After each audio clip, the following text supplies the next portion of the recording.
sent out an olive branch to us to come down and immediately meet with him, meet with the whole trade administration, and discuss the future. Rather than waiting till April the 2nd, threats going back and forth, tit for tat, I've agreed to suspend temporarily, and we always have that tool in our toolkit, until we sit down over the next day or two. I'll be heading down to Washington along with Dominic LeBlanc, and we'll have a good discussion. You know, with any negotiation that we have, there's a point that both parties are heated and the temperature needs to come down. And I thought this was the right decision. They understand how serious we are about the electricity and the tariffs. And rather than going back and forth and having threats to each other, we have both agreed, let cooler heads prevail. We need to sit down and move this forward.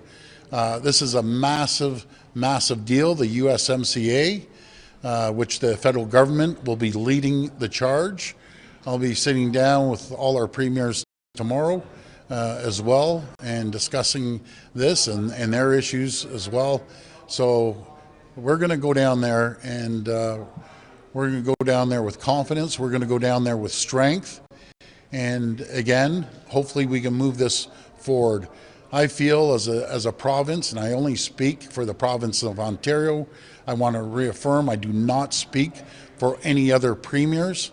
Everyone's very patriotic and we have the best premiers I've ever seen. But we're going to be talking about the USMCA moving forward. The worst thing that could happen is wait and let this drag out until April the 2nd.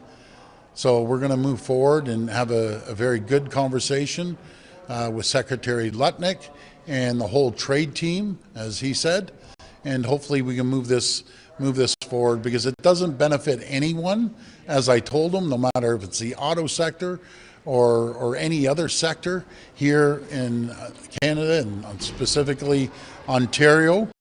And all I mentioned, assembly lines will shut down in the US and Canada. The stock market is tumbling over $4 trillion. Consumer confidence has went down. I said it's absolute chaos out there right now. We need to move forward jointly. I emphasized how Canadians love Americans, and I know Americans love Canadians, but going back and forth with each other, it just hurts both countries. So I want to thank Secretary Lutnick for reaching out, putting that olive branch in. I've been in business a number of years, a lot of negotiations, and part of the last negotiation, when someone does that, you have to respect that person for putting out that olive branch, and I'm going to make sure we go down there and have a very good but strong and confident conversation. So is Mr. Yes. Lutnick then are they going to hold off on their steel and aluminum tariffs? Is that your understanding? What's the olive branch other than the invitation to DC? Well, he has to bounce it off the president, but I'm pretty confident he will pull back. And I'm not speaking for them. I'm not speaking for the president. But if he continues with the aluminum and the steel, I just got off the phone with Minister LeBlanc. They will respond dollar for dollar, tariff for tariff. And again, Minister LeBlanc will be joining me, and hopefully Ambassador Hillman, if she's free, will join me as well. But we'll have a strong delegation. But every negotiation starts sitting at the table. And when someone invites you to their home, said, let's sit down at the table, I'm not going to refuse that. Premier, you're meeting with Prime Minister Designate Carney tomorrow? Yes, I am. Is he part of this discussion as well? Could you just fill us in on your meeting tomorrow and what's up with that? Dominic LeBlanc is informing the new Prime Minister, elect Prime Minister Carney, and he'll have a conversation with the Prime Minister. Premier, the White House Press Secretary mentioned you specifically, said the surcharge was egregious. What did you make of that? Is that factoring into your decision to pull back No, it's not. But in negotiations, you can't keep ratcheting it up on both sides, because the only people that get hurt, Richard, are the Canadian population, Ontario in specific, to be specific, and the American people. I had a conversation with all three governors, Governor Walz just a little while ago, about a week or so ago, but I did speak to Governor Whitmer over the weekend. I spoke to her again this morning, and also Governor Hochul as well. Trump directly when you head down to Washington? I'm not too sure. All I know is I'm meeting with the Secretary, Secretary Lutnick, and his entire team down there as well. And again, by no means are we just going to roll over, because we don't roll over to anyone. What we are going to do is have a constructive conversation moving forward. As I reminded the Secretary, you know, we're the closest allies, closest friends, and we need to get back to the table to make sure that we build an AMCAN fortress around the world. I told them we are not the problem, China's the problem, and we look forward to speaking with Secretary Lutnick. I'm sorry. Your moves on electricity. Yes. Did you have the okay from the feds, or was this you kind of going on your own? Well, I think I've been pretty transparent with the federal government and everyone else. I've been mentioning it for probably the last 3 or 4 weeks, and then we had to make a move. Did they catch their attention? That's an understatement. They caught their attention. But I'm not out, and I've said it publicly, I'm not out to hurt the American people. I told the governors I'm not out to hurt them. I apologize that we have to even do this. We have to get to this point, but sometimes you have to play your cards, and this is one of the cards that we played, and hopefully we're going to have a very good, constructive conversation with the Secretary when we get down there. But my goal in any discussion, any negotiation, be it here or in business or in the last agreement that we had, is let's cool everyone down. Cooler heads have to prevail, and we need to sit down and have a very productive conversation. And I truly feel it was the right decision to move forward and bring Minister LeBlanc down, along with the ambassador. If she's free, I have to reach out to her. Folks, this has been moving at rocket speed right now, going back and forth, and we had to make a decision. So I made that decision. What else would she be doing on this file? Well, I'm just saying, I have to reach out to her. This is going extremely fast. My number one priority was to talk to the people of Ontario, and I have to reach out to the ambassador. But she's done an incredible job, by the way.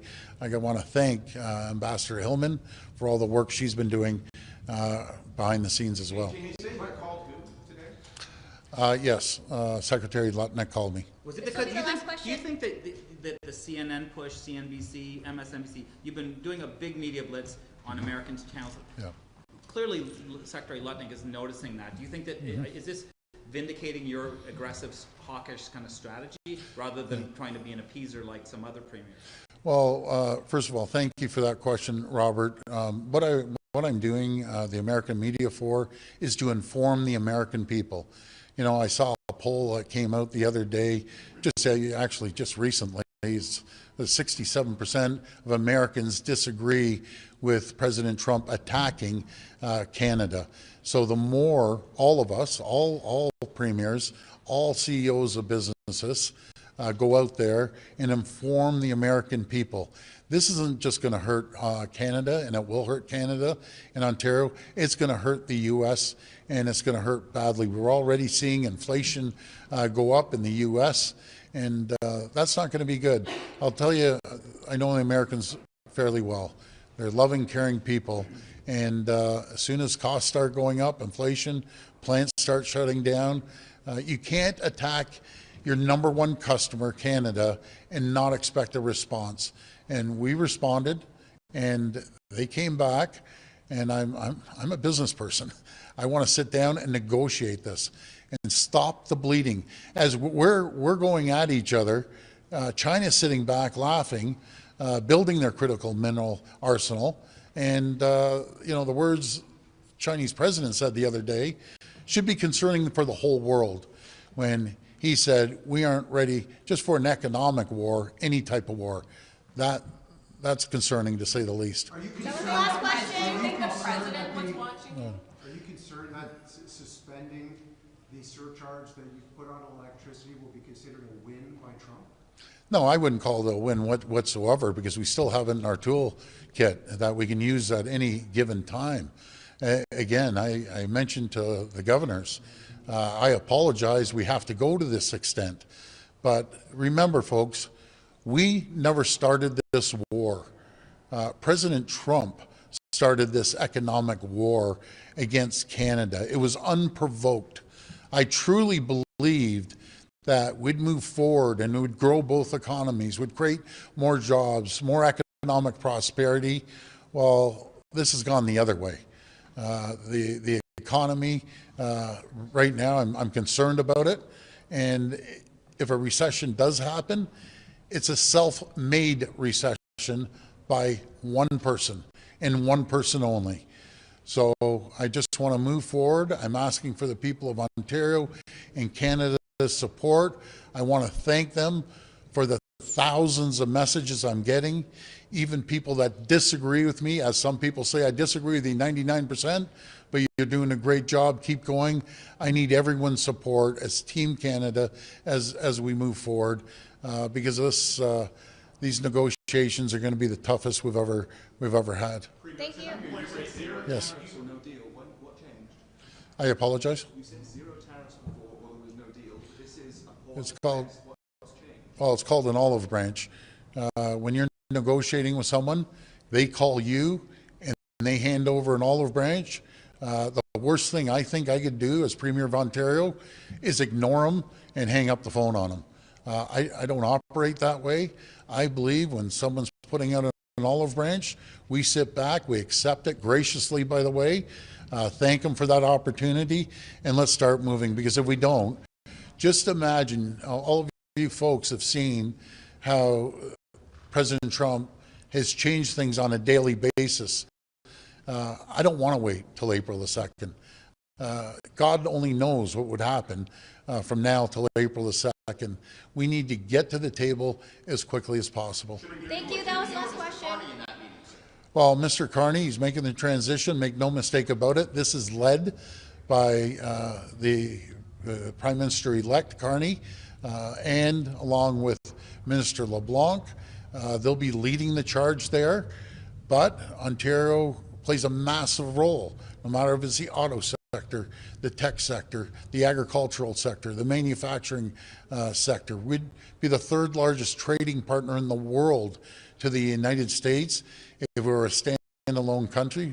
By the way, I'd never recommend that in a million years, but if we were a standalone country, we'd be the third largest trading partner. We're a very, very important trading partner to the United States, and many CEOs. I had an opportunity to speak to a group of CEOs at Yale today on conference call.